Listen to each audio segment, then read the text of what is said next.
magical year. Deuce Mason, Morgan Reagan, alongside Chris Watkins. Let's welcome in who's a guy who's on the call tonight, who's been on the call for a lot of big moments recently. Yep. Let me go back to Steph, breaking the three-point record. LeBron James, all-time scoring record. Let's welcome in for the first time, Brian Anderson. What's up, Brian? So good to be with you guys, man. We're so happy to be in Sacramento again. I love this town, this arena. I'm staring right out at the arena from my room. Yes, it's a cool setup, man.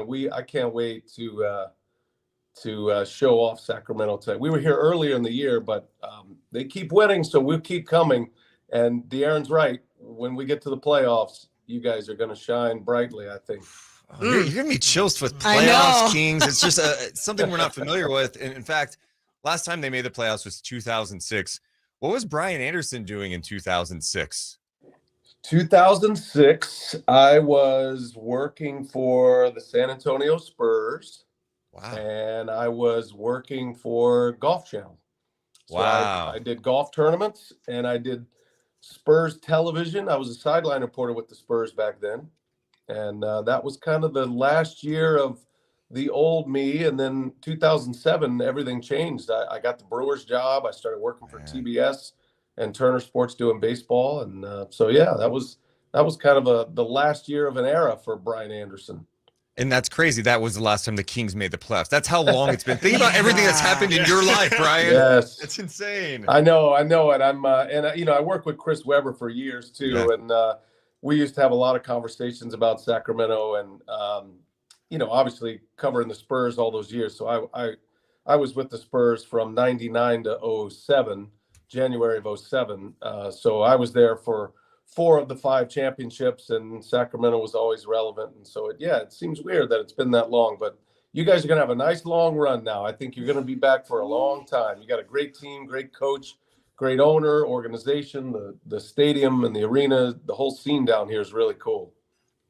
Brian, you've called some massive moments in your broadcasting career. You called the Kings win on TNT earlier this season. That's definitely up there for sure. It's top 3 for sure. What's it like to call a game in like such a wild environment like Golden One Center? Yeah, I love it. I mean, that's why, during the pandemic and the following year when I called an entire NBA season out of my basement in Milwaukee, that's why we do this. Like, I don't want to do that. I don't want to work in a studio. I don't want to be in a remote location. I want to be at the venues, and that's why I chose play-by-play as opposed to an anchoring career. Not that there's anything against anchoring careers, but it's just not for me because I want to be at the venue and I want to be in the arenas and feel the energy and the vibe and just experience all these environments and these different cultures, these different places. And for me, doing a lot of sports, baseball and golf and the NFL for a couple of years and the NBA, college basketball. We got March Madness coming up. So I love that. Like that's why I do this, because I want to experience all of this and be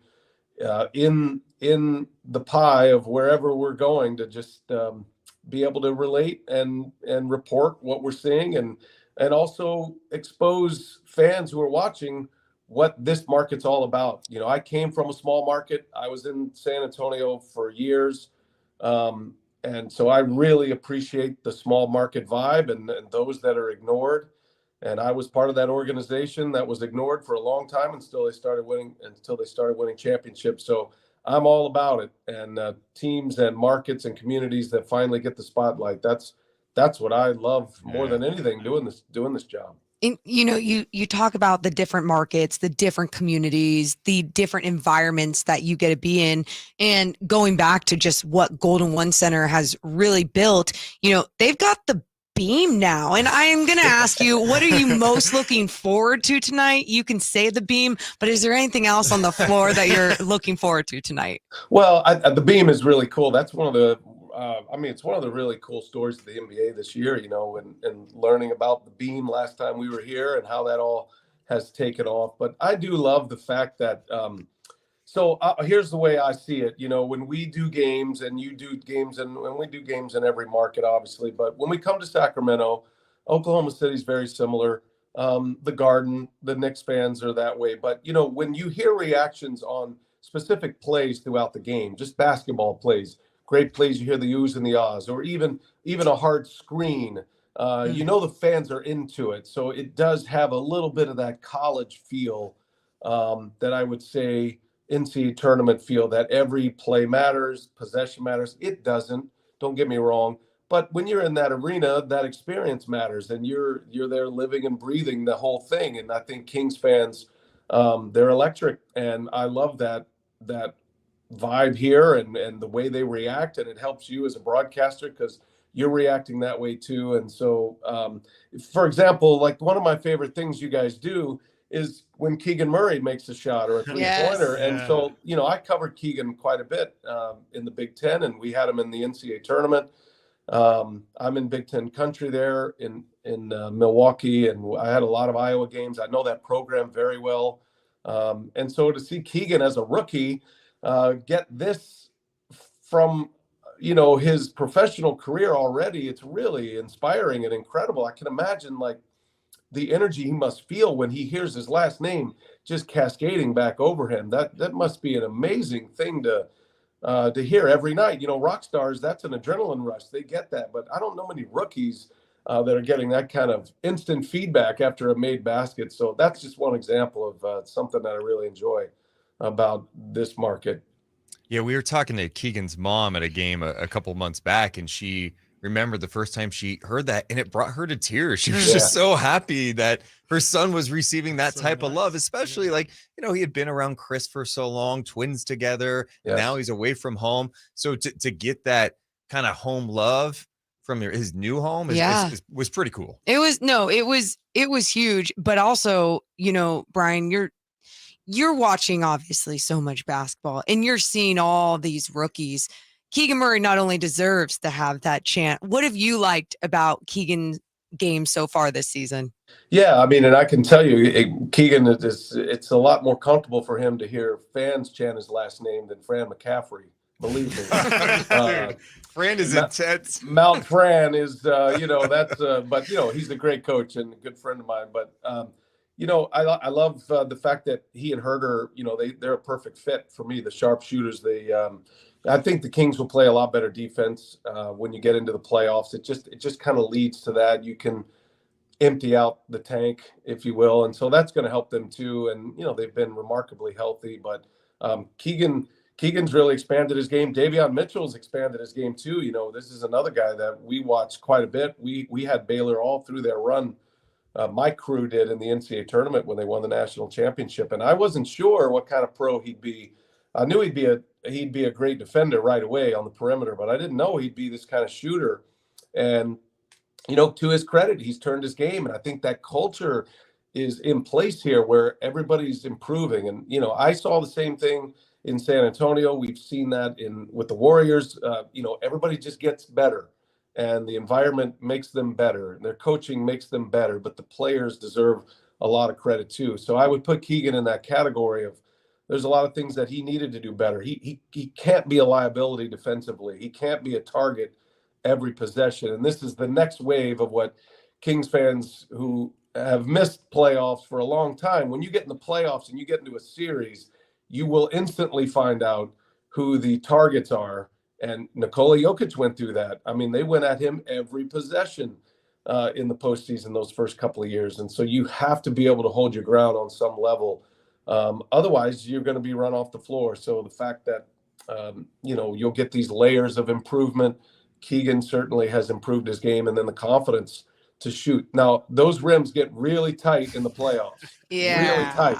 So home games, I'm not worried about the Kings. I'm not worried about Keegan Murray, you know, as that extra layer. I've seen Kevin Herter kill it in the playoffs before with the Hawks, especially in that run 2 years ago. So Malik Monk is, I feel like, going to be an exceptional playoff type player. I think Sabonis is going to be an exceptional playoff player just by the way he plays. So those are all the things we got to find out about the Kings. So enjoy the ride in the regular season, and then we'll find out these things. Yeah, enjoy it. Exactly. I don't think many people anticipate that the Kings would be at the number 2 spot right now in the Western Conference, even the biggest of Kings fans. So yeah, it is about just enjoying that ride.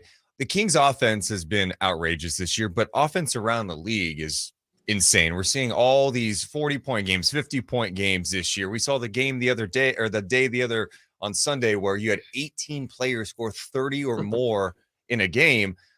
From your perspective, like calling play-by-play, the pace is faster than ever. I know you're doing it on the TV side, but have you had to alter how you call games at all because of the pace? No, not really. It's just I love it. I mean, we want pace. We've been fighting for that in the baseball world to get pace. We finally got it. So, my opinion on it all is less of me, more of action is always a better thing. So, I love the pace, and it's never been harder to play defense in the history of this league than it is right now. The floor is so spaced, and there's so much ground to cover, and I think we're seeing it with injuries. There's just it's hard on the body to do this, and it's hard to do it for a full season. So I don't mind the scoring. I don't mind whatever's in front of us. A lot of people get bogged down with the load management thing. You guys don't really deal with that here because your players play, which we love. Yeah. Hell yeah. And the Knicks are the same way, by the way. Their players play. So I don't get bogged down by that. The way it's officiated, I don't get bogged down by that. Whatever's in front of you, we're here to chronicle the game, report the game, and there's beauty in all of this. So there can be beauty in a 177, 176 double overtime game, or there can be beauty in a 191 game. And I think that's kind of where, I love defense too. So if we're going to get in a defensive struggle, then let's go ahead and do our part as a television network to show that and make sure we're ISOing the right people and producing clips for people to see when we come back from breaks to showcase whatever is the success. We try to celebrate success. That's kind of how we do it. If your team is not having the success, you're going to be pissed off at us and yelling at the TV. But if your team is having success, then that's what we're going to celebrate and we're going to showcase. Yeah, I mean, you're calling the games with some of the best players in the world, even if the superstar players are resting that night or are injured or whatever you want to call it. So it's great to make everything special. And like you said, Kings, probably one of the most healthy teams this season. And you look at these two teams tonight with the Knicks and the Kings, they're probably two of the biggest surprises in the league, would you say? Yeah, for sure. I mean, I think I think Oklahoma City is a major surprise. I thought they were destined for the lottery, but they're in a little bit of a different category. You guys are all going to the playoffs, and you're certainly going to have a run. So I think Brian, they haven't clinched yet, man. Come on, or is it good? You think we're good?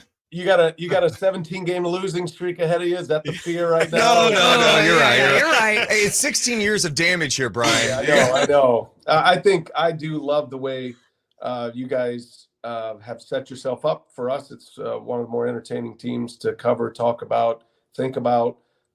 So yeah, I mean, and I think playing a lot of games is going to matter. And yes, you had good fortune to be healthy, but also I think your habits have also created that good fortune because players play. And there's a big debate right now about load management and does that hurt you or help you? And if you're a marathon runner, does it help you to go run 10 miles to prepare for a 26-mile race? I don't know. Maybe it helps you to run 26 miles to prepare for that race. So that's all to be seen. I hope the Kings do make a good run this year, and they certainly can stake their claim. And maybe one of the most underrated players in the NBA is Sabonis, so he's going to get great exposure.